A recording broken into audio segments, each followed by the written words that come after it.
跟着主人纵横宇宙这么多年，也想象不出它的威力。怎么可能？原来是他，祖神教最早时期的8大兽神之一。难怪九幽之柱可以一直复活。Dalam Swallowed Star episode 209 kali ini, setelah berhasil merebut air laut darah dari 9 alam kegelapan, Luo Feng segera memulai proses menciptakan tubuh ketiga. Berdasarkan perhitungannya, proses ini akan memakan waktu yang amat panjang, lebih dari 600 tahun lamanya. Namun, ketika membayangkan masa depan di mana ia akan memiliki sumber daya ilahi yang nyaris tak terbatas, serta kemampuan menyerupai ketidakmatian milik Pangeran Kegelapan, seluruh penantian itu terasa sepadan. Tubuh ketiganya bukan hanya akan memberinya kehidupan abadi, tetapi juga 2 bakat teknik rahasia tingkat puncak yang benar-benar mengguncang logika para kultivator. Kabar gembira ini segera ia laporkan kepada gurunya, penguasa kota Chaos. Setelah itu, Luo Feng menggunakan transmisi kerajaan ilahi untuk kembali ke wilayah inti aliran leluhur, yaitu Pulau Zijing. Di Pulau Zijing, Luo Feng sempat bertemu singkat dengan gurunya Zhenyan Zunze, serta beberapa sahabat lama. Usai pertemuan singkat tersebut, ia kembali ke kediamannya dan menutup diri, memasuki masa kultivasi tertutup. Ia sangat memahami posisinya saat ini. Bagi Luo Feng, menembus tingkat abadi bukanlah hal sulit lagi. Namun, untuk melangkah lebih jauh dan menjadi penghormat alam semesta, ia masih harus memperdalam pemahamannya terhadap hukum ruang dan berbagai dao tingkat tinggi lainnya, mengumpulkan fondasi yang benar-benar kokoh. Akan tetapi, berita tentang kepulangannya dengan cepat menyebar di seluruh Pulau Zijing dan memicu gelombang spekulasi. Banyak pihak berspekulasi, apakah Luo Feng kehilangan harta karun di 9 alam kegelapan? Ataukah ia telah menembus tingkat abadi? Atau justru memperoleh harta karun baru yang lebih mengerikan? Desas-desus ini akhirnya sampai ke telinga Raja Feijing, musuh lama Luo Feng. Raja Feijing, yang pernah menelan kekalahan pahit di tangan Luo Feng dan gurunya Zhenyan Zunze, kini menatap dengan sorot mata yang semakin dingin dan kejam.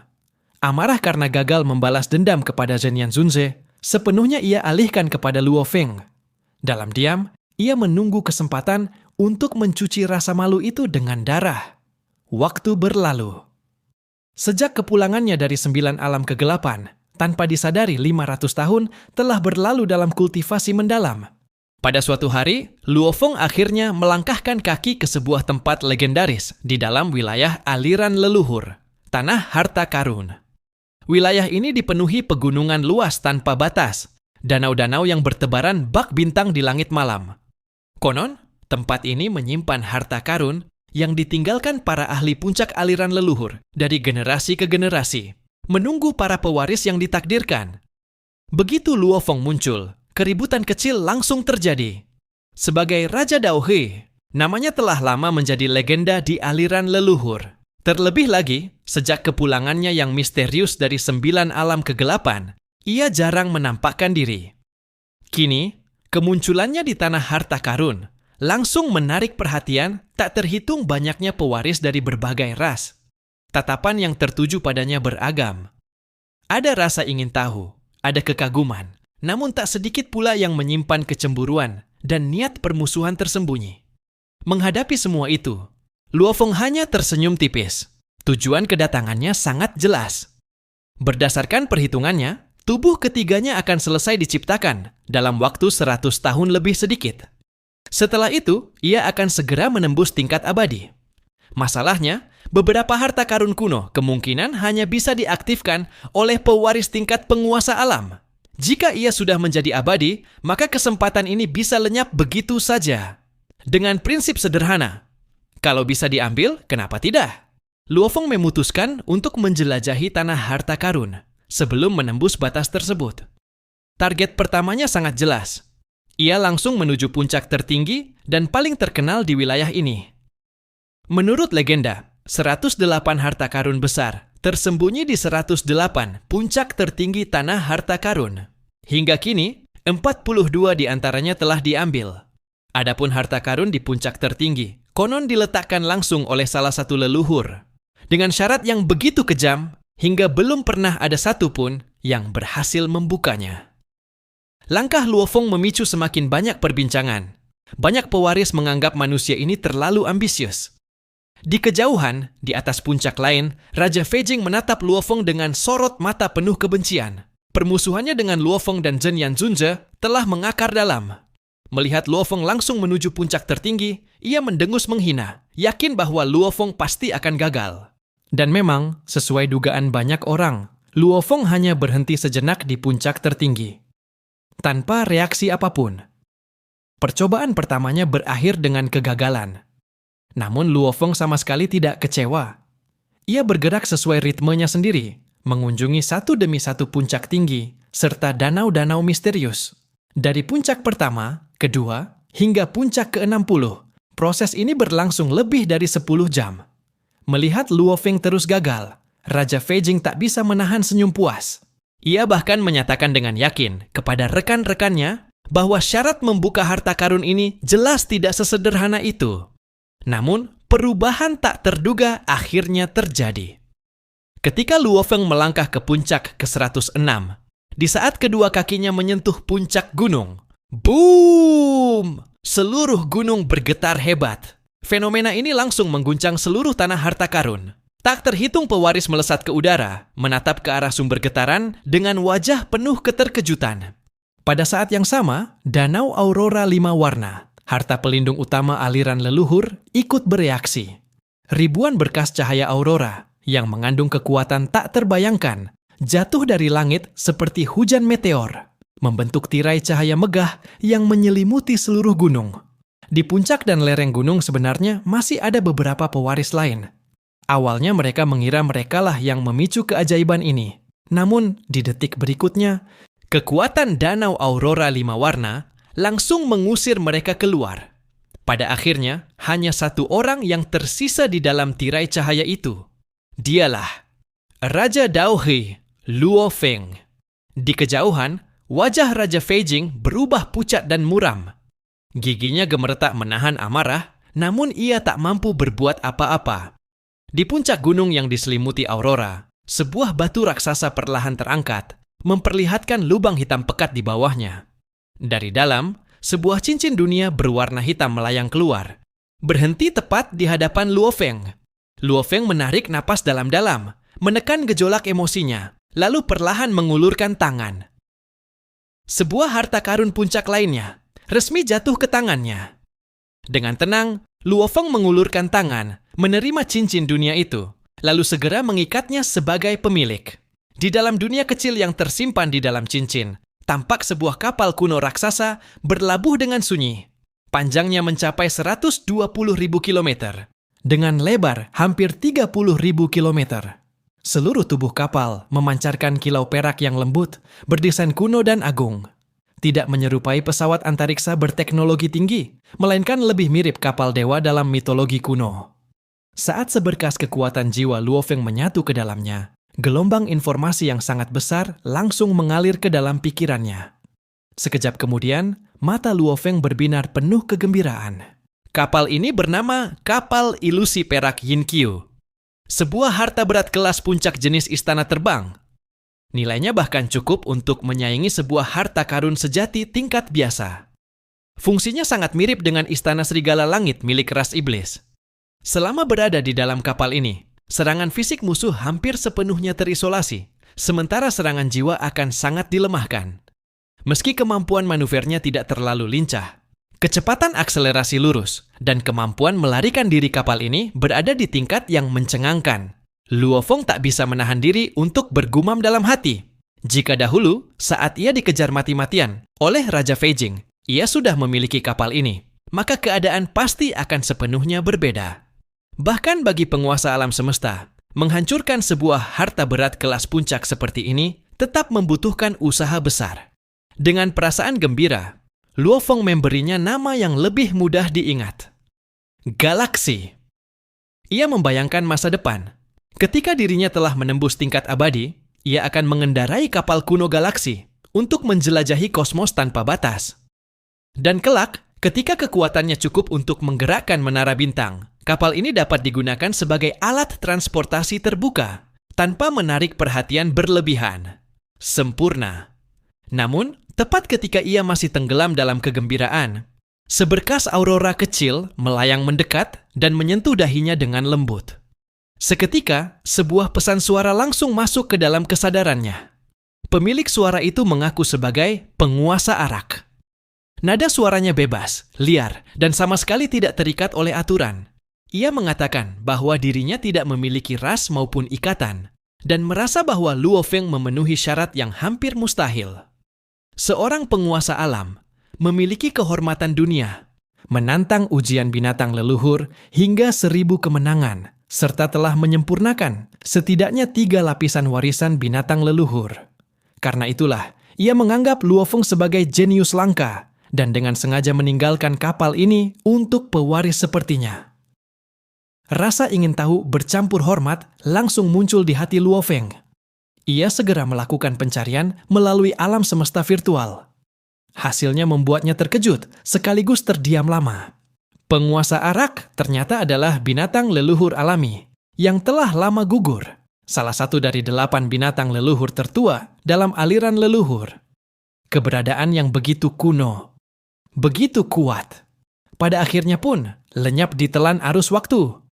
Kesadaran ini membuat Luo Feng semakin memahami kejamnya hukum alam semesta, sekaligus betapa berharganya kesempatan yang kini ada di tangannya. Lebih dari setengah jam berlalu, saat Luo Feng masih berkeliling tanah harta karun dan berpikir apakah masih mungkin memicu harta lain, Raja Qianyu tiba menemuinya. Raja Qianyu membawa undangan dari Zhenyan Zunze. Sang guru ingin mengadakan jamuan perayaan atas keberhasilannya memperoleh harta besar. Di saat yang sama, Raja Qianyu juga menyampaikan sebuah aturan penting yang belum diketahui Luo Feng. Di tanah harta karun, setiap pewaris hanya dapat memicu 1 harta karun sepanjang hidupnya. Mendengar itu, Luo Feng langsung tersadar. Ia pun menghentikan pencarian yang sudah tidak lagi bermakna. Di sisi lain, Raja Feijing menahan amarah yang membara. Melihat musuh bebuyutannya bersinar terang dan dipuja banyak pihak, hatinya dipenuhi rasa iri, dendam, dan ketidakrelaan. Namun, ia hanya bisa menghibur diri dengan senyum pahit. Luo Feng hanya menang karena keberuntungan dan harta karun. Setelah ia menjadi abadi, manusia biasa seperti dia tidak akan bisa dibandingkan dengan kehidupan khusus sepertiku. Saat itu tiba, balas dendamku akan terbayar. Namun satu hal jelas, perjalanan ke tanah harta karun kali ini hasilnya jauh melampaui perkiraan siapapun. Usai jamuan perayaan, penguasa kota kaos secara pribadi memanggil Luo Feng. Sebagai pemimpin umat manusia, beliau mengakui keberuntungan besar Luo Feng dalam memperoleh kapal ilusi perak Yin-Qiu, sebuah harta istana terbang kelas puncak. Namun kemudian, penguasa kota kaos berbicara dengan nada serius, mengungkap hukum bertahan hidup paling kejam di alam semesta, yang lemah akan dimakan oleh yang kuat. Ia menjadikan nasib tragis para binatang leluhur alami sebagai contoh. Makhluk-makhluk yang terbentuk dari esensi murni alam semesta ini, karena setiap bagian tubuh mereka memiliki efek luar biasa, justru menjadi target perburuan para ahli puncak dari berbagai ras. Kristal darah Luo yang pernah disentuh Luo Feng adalah peninggalan dari salah satu binatang leluhur yang telah gugur. Melalui penjelasan ini, penguasa kota kaos menegaskan satu hal.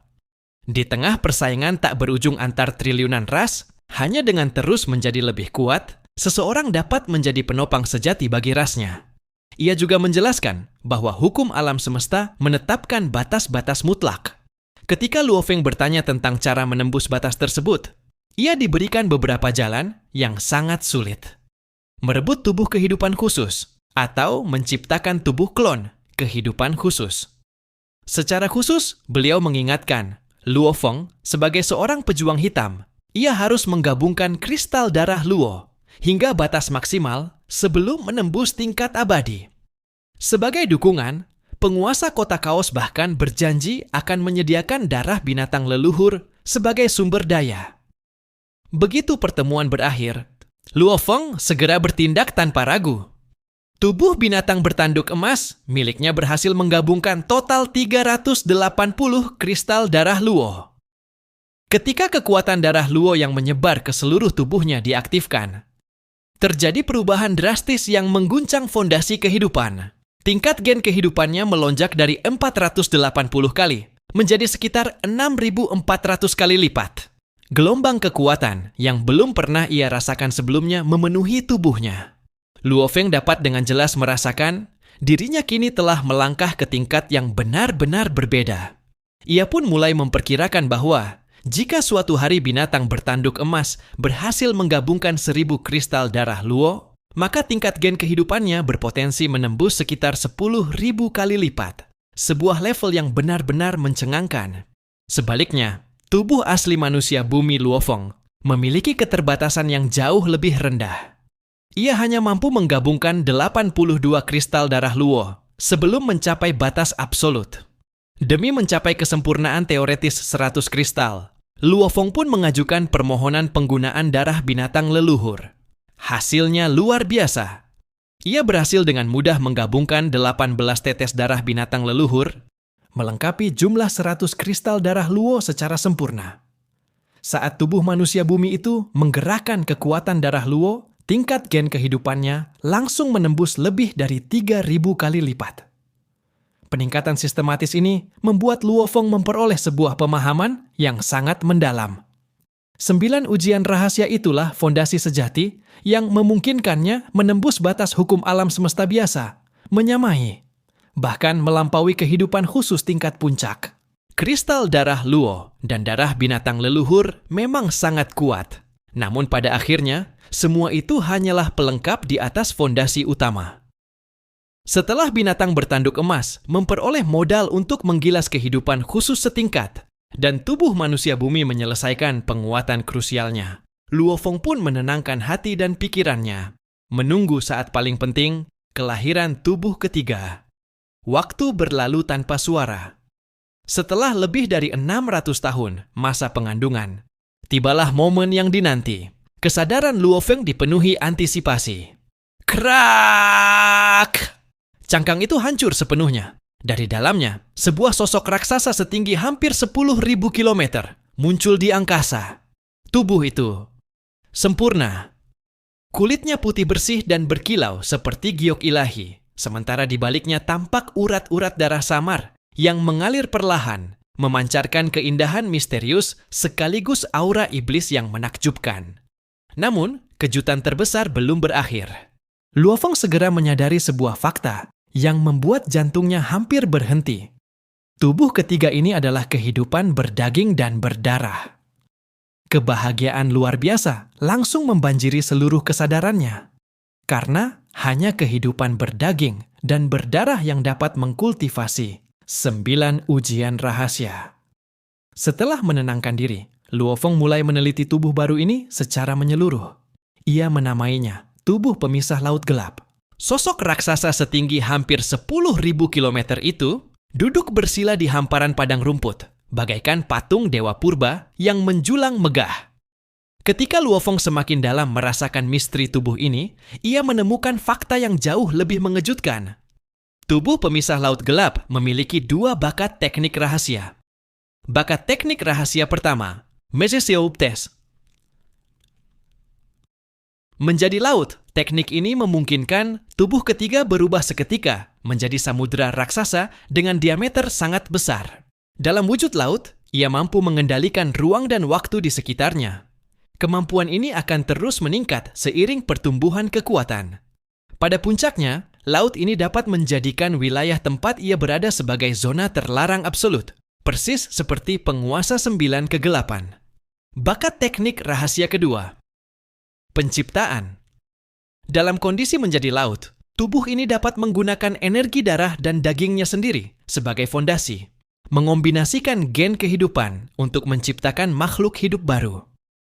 Jika digunakan dengan benar, bahkan memungkinkan terciptanya sebuah ras lengkap yang sepenuhnya setia kepada penciptanya. Luo Feng segera memahami. Penduduk asli dunia 9 kegelapan sangat mungkin diciptakan melalui teknik ini. 2 bakat teknik rahasia ini bukan hanya mengerikan, tetapi juga sangat praktis. Tanpa menunda, Luo Feng langsung mencoba menjadi laut. Dalam sekejap mata, sosok raksasa itu meleleh dan menghilang, berubah menjadi lautan darah bergelora dengan diameter 100.000 kilometer, melayang di angkasa dunia internalnya. Laut darah itu memang mampu mempengaruhi ruang dan waktu secara lemah, membuktikan bahwa tubuh ini memiliki bakat luar biasa dalam hukum ruang-waktu. Namun, tepat setelah itu, sebuah kontradiksi besar muncul di benak Luo Feng. Menurut informasi bakat teknik rahasia, diameter laut tubuh pemisah laut gelap hanya sekitar 100.000 kilometer. Tetapi, kenyataan yang ia ketahui sangat berbeda. Pangeran tingkat penguasa alam di dunia 9 kegelapan memiliki laut darah berdiameter sekitar 80 juta kilometer. Pangeran tingkat abadi memiliki laut kekaisaran dengan diameter 960 juta kilometer. Pangeran tingkat penghormat alam semesta bahkan memiliki lautan raksasa berukuran ratusan miliar hingga ribuan miliar kilometer. Jika dibandingkan dengan mereka, laut miliknya terlalu kecil. Terlampau kecil. Tak peduli seberapa keras ia mengerahkan kekuatan, skala laut darah itu tidak bisa diperbesar sedikit pun, jauh dari standar normal seorang pangeran tingkat penguasa alam. Kebingungan pun muncul. Luo Feng mulai mengumpulkan seluruh petunjuk, menyusun ulang logika, dan melakukan analisis mendalam. Ia memperhatikan beberapa perbedaan penting. Pertama, laut milik penguasa 9 kegelapan dan para pangerannya tampaknya telah ada sejak zaman purba dan tidak pernah berpindah lokasi. Kedua, teknik menjadi laut miliknya memungkinkan perubahan bebas antara wujud tubuh dan wujud laut. Selain itu, berdasarkan penuturan penguasa kota kaos, ketika penguasa 9 kegelapan gugur dalam pertempuran di luar, laut 9 kegelapan sebagai inti mampu melahirkan kembali dirinya. Jika laut tersebut adalah tubuh asli yang tidak bisa bergerak, maka penguasa 9 kegelapan yang bertarung di luar sangat mungkin hanyalah tubuh energi yang diciptakan melalui bakat penciptaan. Kesadaran inti dan sumber kehidupan tetap berada di lautan utama. Dengan demikian, selama laut itu tidak hancur, tubuh energi yang mati dapat terbentuk kembali tanpa batas. Inilah hakikat dari ketidakmatian. Perlahan, semua kepingan mulai menyatu. Penguasa 9 kegelapan dan garis keturunannya kemungkinan telah menguasai metode khusus untuk terus memperluas skala lautan mereka hingga mencapai ukuran yang mustahil dibayangkan. Namun, harga yang harus dibayar untuk kekuatan ilahi nyaris tak terbatas. Itu adalah kehilangan kebebasan bergerak. Laut utama menjadi sumber kekuatan ilahi tetap, sementara yang berkeliaran di luar hanyalah tubuh energi hasil penciptaan. Penalaran ini dengan sempurna menjelaskan perbedaan yang mencolok. Tubuh pemisah laut gelap milik Luo Feng masih berada pada fase awal, sementara garis penguasa 9 kegelapan telah lama menguasai teknik untuk memperluas fase awal itu hingga ke tingkat ekstrim. Namun, sebuah pertanyaan baru muncul. Bagaimana tepatnya mereka melakukannya? Bagaimana mungkin laut berdiameter 100.000 kilometer diperluas menjadi 80 juta, 960 juta, bahkan ribuan miliar kilometer? Lonjakan volume sebesar itu berarti kenaikan energi dalam jumlah tak terbayangkan. Jelas bukan sesuatu yang bisa dicapai melalui evolusi alami semata. Dan di titik inilah, Luo Feng menyadari rahasia terbesar garis penguasa 9 kegelapan, kemungkinan besar, baru saja mulai tersingkap.